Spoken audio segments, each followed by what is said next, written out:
So here's a fun idea for you, just from the title alone. Mars Attacks Disney. There you go. There's your title, right there. Mars Attacks Disney.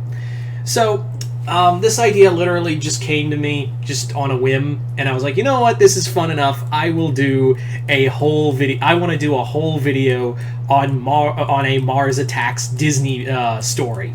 So let's get into it. So Mars Attacks Disney is more like, not really set like a overarching story. It's more of like an anthology series of just different ideas, kind of like how the Mars Attacks IDW event happened, where it was just a bunch of one-shots where the Martians came in and they fought shit. That was really it. So this is kind of the same thing. However, we're not going to be...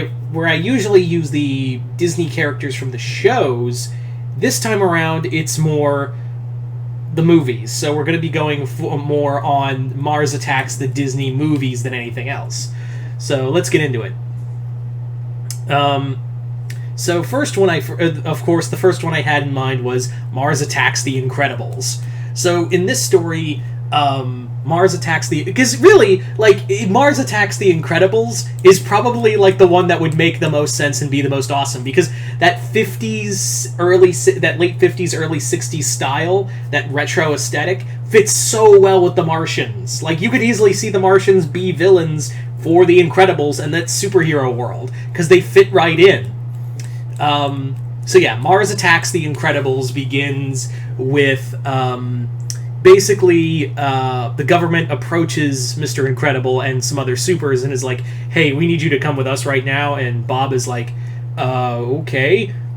So they go, and Mr. Incredible, along with a few other new superheroes and old superheroes that have come out of retirement, they're more or less briefed that something is in space and it's headed towards Earth. It's several saucers coming from Mars, and they're like, oh my god, this again. Because it turns out this isn't the first time that the Martians arrived and the supers did battle with them. Turns out, back in the old days of Roswell, back when Mr. Incredible was starting out, this was like year 2 Mr. Incredible. He, along with a few other supers, were called by the government to do battle in Roswell, New Mexico, when the Martians first landed on Earth. They didn't crash land. They came as an exploration unit, and they were basically going to be sending out a signal to attack Earth from this point. Well, Mr. Incredible and a few other supers did battle with them and killed the Martians, and they thought that was the end of it. But they always kind of figured there would be more. Like, there would be other Martians out there, and they would be coming. And this time around, oh boy, are they coming. And yeah. So that was kind of the general idea, is that it's the Martians versus the supers, and Mr. Incredible is kind of dealing with it, because it's like a dark thing of his past, because he's always had a thing of, like, I don't kill, but I killed a lot of Martians that day. Like, I told myself that they were invaders, they weren't human, and I was doing it for the good of not just, the American people, I was doing it for the good of the world.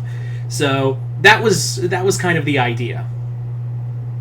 So there you go. So Mars Attacks the Incredibles. Next is Mars Attacks the the Black Cauldron. So in here, a Martian ship lands in the middle of Perdane. It lands on, and that's the name of the world. I forget. We always forget the world. His name is Perdane. So a Martian unit lands on Perdane, and they're immediately killed by they're just ambushed and killed by the Horned King's men, and they're dragged to the Horned King, and he's like, these strangers, interest me, find their craft, and see what you can find from it.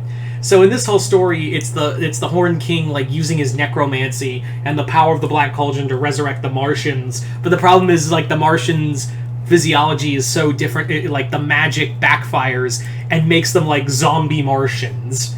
So the Horned King and his, and Creeper and his men have to combat that threat. Following that is, what was another fun one I had in mind? Oh yeah, Mars Attacks Sleeping Beauty. So Mars Attacks Sleeping Beauty, Maleficent is just chilling in her castle one day, and she notices there's a shooting star, and she's like, well, that's obviously not the wishing star everyone goes to and like wants to, talk to and make a big wish over. I'm gonna go see what it is. Turns out, yep, that's a Martian ship, and it's calling down others.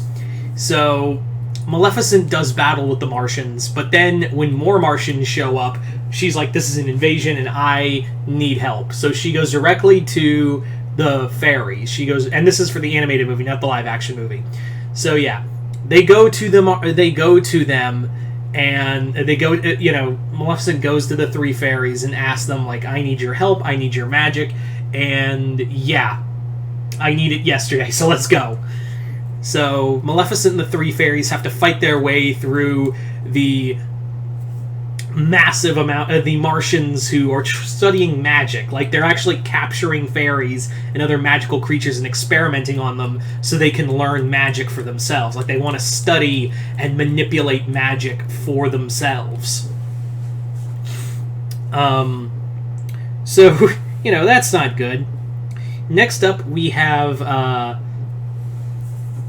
Mars attacks Mulan. So Mars attacks Mulan. We are already in the invasion. The Martians have already arrived in China and are already going their way through several people. Like, they're already slaughtering their way across China. However, the Martian army is marching onto the capital, and they plan on taking the Emperor's throne. However, Shang and, more importantly, Mulan are rallying the troops to battle the Martians.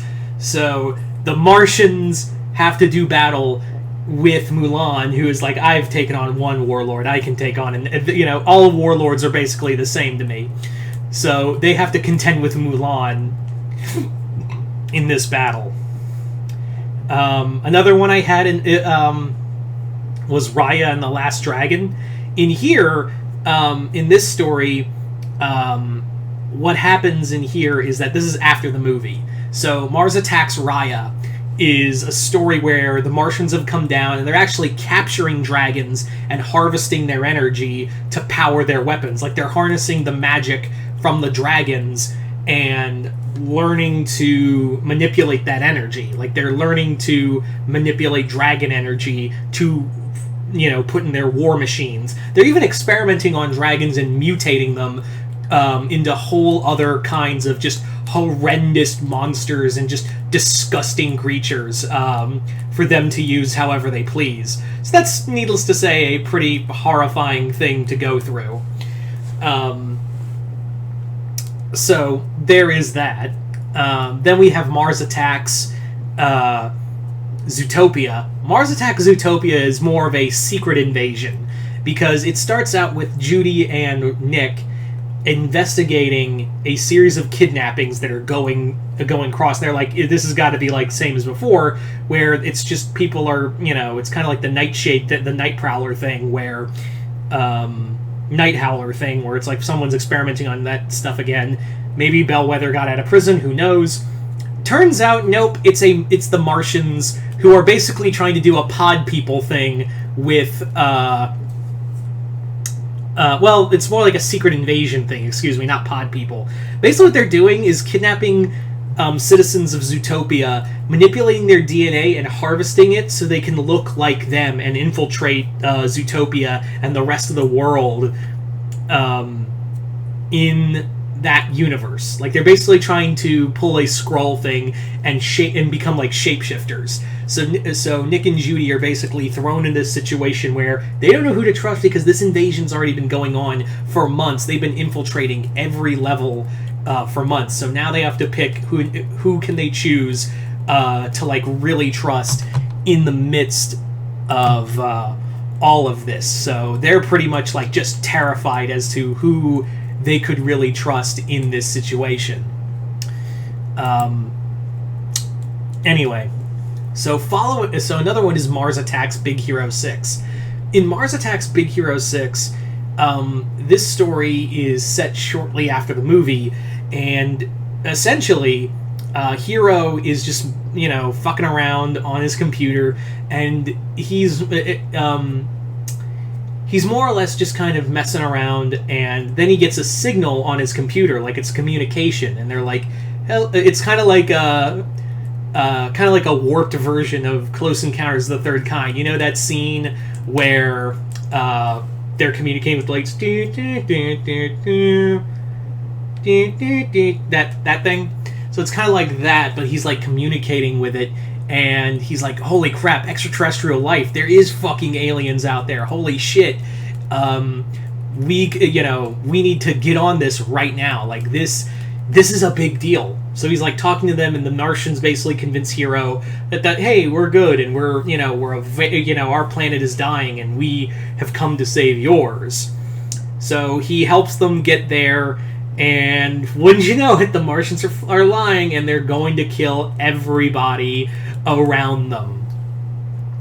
So that's how that story goes. Is that the Big Hero 6 have to, stop the Martians who are now using the technology that Hero gave them to help them reach Earth, and have to fight them off at the same time. Anyway, so there's that one.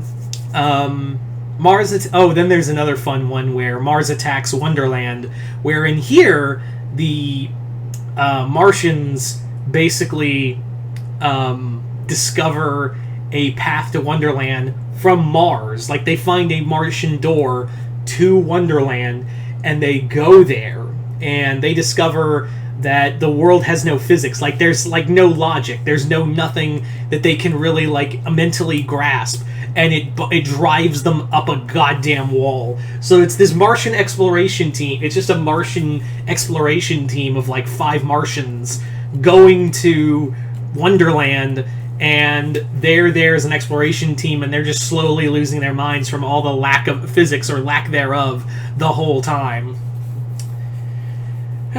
Anyway, so there's a few stories right there for Mars Attacks Disney. But you guys tell me in the comments below, what stories would you do with a Mars Attacks Disney kind of thing, with all the Disney movies we have out there? Anyway, just comment below, let me know. Once again, hope you all enjoyed this. I'm Mr. Multiverse. I'll see you next time in Multiverse.